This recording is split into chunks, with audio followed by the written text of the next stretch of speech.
Guys, welcome to my first blog, যেটা কি সরস ফুড ফেস্টিভ্যালের ছিল। আর রিসেন্টলি আমি এখানে ভিজিট করেছিলাম কিছুদিন আগে, যেটা কি দিল্লি কনট প্লেস প্রাচীন হনুমান মন্দিরের অপোজিট লেগেছিল।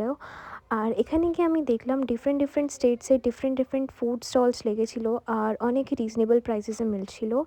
আর ফার্স্ট আমি সেটুটা ট্রাই করেছিলাম, এটা মোটামুটি ভালোই ছিল, নট ব্যাড। বাট এরপর তামিলনাড়ু ফুড স্টলের দিকে চলে গেলাম। এখানে ফার্স্ট টাইম আমরা এই অশোকা হালুয়াটা খেলাম, যেটা খেতে ভালোই ছিল। বাস একটু ঠান্ডা হওয়ার কারণে একটু ভালো লাগেনি, বাট খেতে ইয়াম ছিল এটা। এরপর একটু ঘুরু ঘুরু করার পর এই প্যাঁচাটা দেখতে পেলাম, যেটা কি দেখতে অনেকই সুন্দর লাগলো। ওর পর আবার ঘুরু ঘুরু করার পর আমরা চলে গেলাম গোয়া স্টলের দিকে। এখানে গিয়ে আমরা পয়সাটা জলে দিলাম। এখানে আমরা নিলাম একটা থালি, নিয়েছিলাম আমরা।